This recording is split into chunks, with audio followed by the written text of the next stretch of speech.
Un peu plus tard, Papek présente Takumi à la propriétaire de la société de commerce d'esclaves, Mulan, et lui dit que Takumi est intéressé par l'achat d'un esclave, bien qu'il mentionne que ce dernier était vraiment réticent à cette idée. Mulan lui demande s'il y a une raison particulière à cela. Takumi explique que, dans son pays d'origine, la vente et l'achat d'êtres humains ont été abolis il y a longtemps et qu'il n'est pas à l'aise avec l'idée de le faire ici. Mulan comprend ses inquiétudes, mais elle assure que, dans cette nation, les droits et les privilèges des esclaves sont préservés dans une certaine mesure. En gros, cela fonctionne comme suit. Le propriétaire s'engage à respecter les droits fondamentaux de l'esclave en lui fournissant de la nourriture, des vêtements et un abri, tandis que l'esclave s'engage à remplir ses devoirs. Ces derniers sont clairement définis dans le contrat. De plus, ce contrat interdit au maître et à l'esclave de se blesser mortellement. Takumi est ravi d'apprendre cela, car cela signifie que le contrat d'esclave est en quelque sorte un travail normal assorti de quelques règles. Mulan poursuit en expliquant qu'il existe plusieurs types de contrats d'esclavage. Dans le cas où une personne devient esclave à cause d'une dette, elle restera sous contrat jusqu'à ce qu'elle ait gagné assez d'argent pour rembourser cette dette. D'autres contrats sont plus permanents et concernent généralement des criminels ou des personnes capturées lors d'une guerre, comme alternative à la mort. Cependant, la grande majorité des contrats d'esclavage sont conclus par des personnes qui ont été illégalement forcées par des bandits. Papek pense qu'un esclave de guerre conviendrait le mieux à Takumi, car il ne peut être libéré sans la permission de son maître. Bien que Mulan puisse certainement faire en sorte que cela se produise, elle demande pourquoi il est nécessaire de s'assurer que l'esclave ne puisse jamais quitter Takumi. Papek commence à parler du talent de Takumi en matière de production et du fait qu'il ne veut pas que ses secrets soient volés, mais Mulan préfère entendre la raison de la bouche de Takumi lui-même. Takumi explique qu'il est producteur et qu'il aimerait se concentrer sur son travail autant que possible. Cependant, c'est un peu difficile à faire, car il doit aussi remplir des quêtes pour la guilde des aventuriers. Il vit actuellement dans un manoir et aura donc besoin de quelqu'un pour l'aider à le gérer pendant qu'il travaille. En raison des compétences particulières qu'il possède, il veut s'assurer que son esclave ne puisse parler de lui à personne. De plus, comme il va accepter des quêtes de la guilde et récolter lui-même des ingrédients, il a besoin que son esclave soit un bon combattant afin qu'il ne soit pas blessé lorsqu'il accompagne. Mulan comprend que Takumi n'a pas de mauvaises intentions, mais il est hors de question qu'elle le laisse forcer un seul esclave à faire à la fois le ménage et le combat. Elle accepte donc de travailler avec lui uniquement s'il achète 2 esclaves distincts. Cela dit, elle connaît quelqu'un qui ferait parfaitement l'affaire en tant que gouvernante pour Takumi, et demande à Maria de venir dans la pièce. Maria a été forcée à l'esclavage lorsqu'elle était enfant et a été formée à la lecture, à l'écriture, aux mathématiques et à l'entretien général de la maison, ce qui fait d'elle la personne idéale pour ce travail. Elle affirme pouvoir s'occuper seule des tâches ménagères du manoir, ce qui réjouit Takumi. Cependant, Maria remarque qu'il semble plongé dans ses pensées et lui demande si quelque chose ne va pas. Takumi lui répond qu'il est juste un peu confus, car il ne comprend pas pourquoi personne n'a encore acheté Maria, étant donné qu'elle est si mignonne et capable. Maria, embarrassée par le compliment, rougit, et Takumi s'excuse, réalisant que son commentaire était peut-être inapproprié. Maria se calme et précise à Takumi qu'elle ne peut accomplir que les tâches ménagères décrites dans le contrat et rien d'autre. Takumi dit qu'il est d'accord, puisqu'il ne veut qu'elle fasse le ménage. Mais Maria veut qu'il soit bien clair qu'elle ne fera rien d'autre. Takumi ne comprend pas pourquoi elle en parle tant, puisque Mulan a déjà expliqué comment fonctionnent ces contrats. Cependant, Maria se met à dire qu'elle ne peut pas coucher avec Takumi. Takumi est lui aussi embarrassé, mais il assure à Maria qu'il ne la veut que comme gouvernante, pas comme gardienne du lit. Sur ce, Takumi demande à Maria si elle souhaite toujours conclure un contrat avec lui. Elle répond qu'elle serait heureuse de travailler avec lui, maintenant que tout est réglé. Mulan dit qu'elle va commencer à travailler sur le contrat pour Maria. Mais pour ce qui est du serviteur de combat, elle explique qu'elle n'a malheureusement personne qui corresponde à la description. Maria entend Mulan dire cela et appelle BS, car elle sait que Sofia est toujours là. Mais Mulan n'apprécie pas qu'on l'appelle ainsi, alors elle dit à Maria de retourner dans sa chambre et de commencer à emballer ses affaires. Une fois Maria partie, Takumi demande à Mulan si ce que Maria a dit est vrai. Mulan admet qu'il y a bien une esclave de combat dans le bâtiment. Cependant, elle ne pense pas que Sofia conviendrait à Takumi, car elle a beaucoup de problèmes. Mulan veut mettre fin à la discussion, mais Takumi est curieux au sujet de Sofia et demande à la voir. Mulan accepte à contre-cœur de l'emmener la rencontrer. Lorsqu'ils arrivent dans sa chambre, Sofia est surprise de voir que le visiteur est le garçon qu'elle a rencontré dans la cour plus tôt. Mulan informe Takumi de l'histoire de Sofia et lui explique qu'elle a été capturée comme esclave de guerre lors de la bataille entre le royaume de Triara et le royaume de Yugar. Bien que tout cela se soit passé il y a plus de 50 ans, Takumi est choqué d'apprendre que Sofia a plus de 50 ans. Mulan poursuit en expliquant que le royaume de Yugar était une nation d'elfes et que ces derniers vivent naturellement longtemps. Sofia n'a pu conclure de contrat avec personne, car elle a une affreuse cicatrice sur les oreilles, et sa main droite ainsi que sa jambe gauche ne peuvent plus bouger. C'est déjà un obstacle à l'achat d'un esclave de combat, mais en plus, elle a perdu l'usage de la magie élémentaire, pour laquelle les elfes sont les plus connus. Il est donc probable qu'elle soit victime d'une malédiction. Compte tenu de tous ces faits, Mulan ne pense pas que Sophia sera en mesure d'aider Takumi dans ses quêtes. Mais Takumi veut le confirmer par lui-même, alors il demande à avoir une minute seule avec Sophia. Mulan décide de lui laisser le temps de lui parler. Une fois qu'ils sont tous les deux seuls, Takumi attrape le visage de Sophia et la regarde dans les yeux. Il n'est pas fan de l'utilisation de l'évaluation sur les gens sans permission, mais il a besoin de vérifier ce à quoi il a affaire. Il jette un coup d'œil à l'écran d'état de Sophia, et à sa grande surprise, il découvre que ses statistiques sont au plus haut.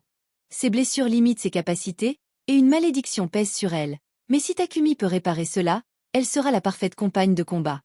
Mulan revient bientôt dans la pièce et demande à Takumi s'il a déjà pris une décision, ce à quoi il répond qu'il veut emmener Sophia. Sophia n'arrive pas à croire qu'il la veuille et lui rappelle tous ses défauts. Mais Takumi dit qu'il va tout arranger pour que ce ne soit plus un problème. Mulan pense que la confiance de Takumi est plutôt intéressante. Elle accepte donc de laisser Sophia aux bons soins de Takumi. Quelques minutes plus tard, Mulan finalise les termes du contrat. La dernière étape consiste donc à l'exécuter. Elles se réunissent toutes les trois et Mulan utilise la magie pour les lier aux termes du contrat. Une fois qu'elle a terminé, Maria et Sophia deviennent officiellement les esclaves de Takumi. Maria le remercie de l'avoir acheté et promet de travailler dur pour être à la hauteur de ses attentes, tout comme Sophia. Elles retournent toutes les trois chez Takumi. Dès qu'il ouvre la porte, Maple sort en sautillant, impatiente de le revoir.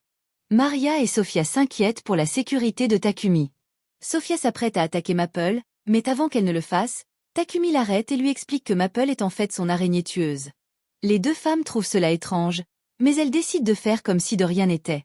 Et un peu plus tard, Takumi leur fait visiter l'une des chambres vides du manoir. Sophia et Maria l'aiment beaucoup. Alors, Takumi leur dit que Sophia peut prendre cette chambre et que Maria peut prendre celle d'à côté. Aucune d'entre elles ne peut croire que Takumi est prêt à leur donner leur propre chambre, mais ce n'est pas comme s'il les utilisait de toute façon. Ils pensent donc qu'il serait bien que quelqu'un en profite au moins. De plus, il y a aussi une grande salle de bain. Alors, il leur dit qu'une fois qu'elles auront déballé leurs affaires, elles pourront l'utiliser quand elles le voudront. Maria est très excitée à ce sujet. Plus tard, Sophia et Maria entrent dans le bain, et Maria dit à quel point elle est contente que Takumi ait acheté Sophia aussi. Pour être honnête, elle pensait que Mulan n'allait jamais laisser partir Sophia, car au cours des 50 dernières années, quel que soit le montant offert, Mulan a rejeté toutes les propositions d'achat. Donc, pour qu'elle vende Sophia à Takumi, elle a dû voir quelque chose de bon en lui. Sophia admet que Takumi a l'air gentil, mais elle reste un peu sceptique, car elle ne sait pas grand-chose de lui. Pendant que Mulan rédigeait les contrats de vente, elle a jeté un coup d'œil au dossier de Takumi, et la plupart de ses antécédents, comme sa ville natale ou sa lignée, avaient été laissés en blanc. S'il garde ces informations secrètes, c'est qu'il doit cacher quelque chose. Après leur bain, elles sortent et sont choquées de voir que Takumi a déjà préparé le dîner pour elles. Maria est d'autant plus dévastée que les tâches ménagères sont censées être les siennes. Si Takumi s'occupe de tout lui-même, elle se sent aussi inutile qu'une toilette. Takumi explique qu'il essayait juste de rendre son premier jour de travail un peu plus facile. Mais si cela lui permet de se sentir mieux, il la laissera s'occuper du reste des tâches ménagères toute seule.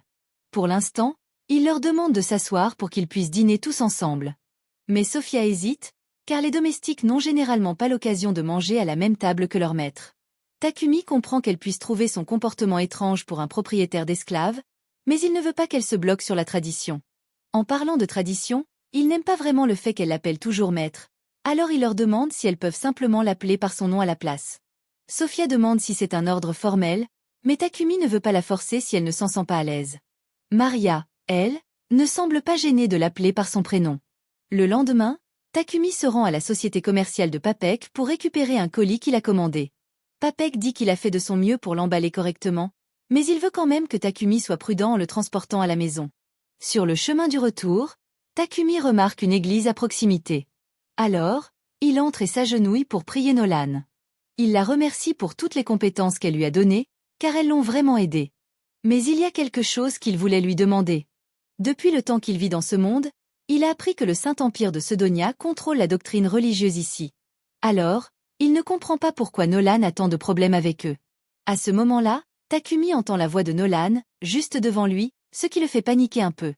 Nolan lui explique qu'elle a entendu prier, et qu'elle l'a donc amené ici pour qu'ils puissent discuter. Pour répondre à sa question de tout à l'heure, Elle explique qu'elle n'aime pas Sedonia parce qu'ils ne suivent pas sa volonté. Il existe 2 religions dans ce monde, l'Église de la création et l'Église de la lumière divine. L'Église de la création vénère Nolan depuis sa fondation, tandis que l'Église de la lumière divine n'en fait qu'à sa tête.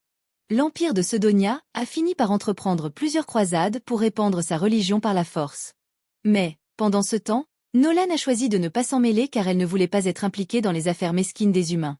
Takumi lui fait remarquer que c'était une décision stupide, puisque la seule raison pour laquelle Sedonia a pu activer le sort de convocation qui l'a amené ici, c'est parce que Nolan n'est pas intervenu avant qu'il ne soit trop tard. Et oui, ça sonne mal dit comme ça, mais elle lui a donné toutes ses bénédictions pour rattraper son erreur. Il y a cependant une chose qu'elle doit lui dire. La plupart de ses bénédictions resteront avec lui pour toujours, mais il y en a une qui s'effacera. Il s'agit de la chance exceptionnelle qu'il a eue récemment. Elle lui a offert un cours d'initiation en lui permettant de rencontrer des gens gentils et serviables, mais il finira bientôt par croiser des personnes aux intentions plus sinistres. À partir de maintenant, les résultats de ses actions dépendront entièrement de lui. Un peu plus tard, Takumi rentre chez lui, mais dès qu'il franchit la porte, il trébuche sur Maple, qui est très excitée de le voir. Sophia et Maria viennent le voir. Mais lorsque Sophia essaie de l'aider à prendre le paquet que Takumi a apporté, il le range rapidement dans sa boîte à objets pour l'empêcher de le toucher. Il se lève ensuite et annonce qu'il va travailler dans son atelier, ajoutant qu'elle ne devrait pas le déranger pendant un moment. Cependant, Sophia est incroyablement méfiante, car le paquet était emballé avec du papier magique de haute qualité. Il devait donc contenir quelque chose de dangereux. Elle suit Takumi jusque dans son atelier pour voir ce qu'il fait et est horrifiée de le voir tremper un couteau dans du poison avant de se couper avec. Il se guérit immédiatement après, mais il faut admettre qu'il a l'air fou en faisant cela. Dès qu'il mentionne au hasard le nom de Maria, Sophia pense qu'il a l'intention de lui faire quelque chose et l'attaque, ou du moins, elle essaie. Mais elle s'effondre d'épuisement presque immédiatement, tombant sur Takumi. Takumi vérifie son état pour savoir ce qui ne va pas et découvre qu'elle souffre d'un épuisement extrême, probablement dû à sa malédiction. Une blessure comme celle-ci ne serait normalement pas difficile à guérir, mais à cause de la malédiction, il faut beaucoup d'efforts à Takumi pour finalement soigner sa main. Une fois cela fait, sa magie de lumière augmente. Il porte ensuite Sophia jusqu'à sa chambre et, comme sa magie de lumière s'est renforcée, il a maintenant assez de puissance pour dissiper sa malédiction. Alors, il y met toute sa magie et finalement, il parvient à la guérir complètement. Sophia est toujours inconsciente à cause de l'épuisement, mais elle devrait aller mieux une fois reposée. Quelques heures plus tard, elle se réveille et lorsqu'elle voit Maria, elle l'avertit de courir, car d'après ce qu'elle a vu, elle est sûre que Takumi est un fou absolu. Maria ne comprend pas de quoi elle parle, mais elle est convaincue que Takumi est plus que jamais une bonne personne. Elle brandit un miroir pour montrer à Sophia ce que Takumi a fait pour elle. Sophia est choquée de réaliser que son corps a été guéri et que sa magie est revenue. Elle sort pour en parler à Takumi, qui lui confirme qu'il s'est bien débarrassé de sa malédiction. Il lui a fallu beaucoup de peine et de travail pour améliorer ses compétences, mais il lui assure qu'elle n'a pas à s'inquiéter, puisqu'il lui avait promis de la guérir. Sophia réalise alors qu'elle s'est complètement trompée sur Takumi. Elle s'agenouille et promet de le servir pour le reste de sa vie, en reconnaissance de la gentillesse qu'il lui a montrée. C'est la fin de l'épisode 3. Abonnez-vous pour ne pas manquer la prochaine partie.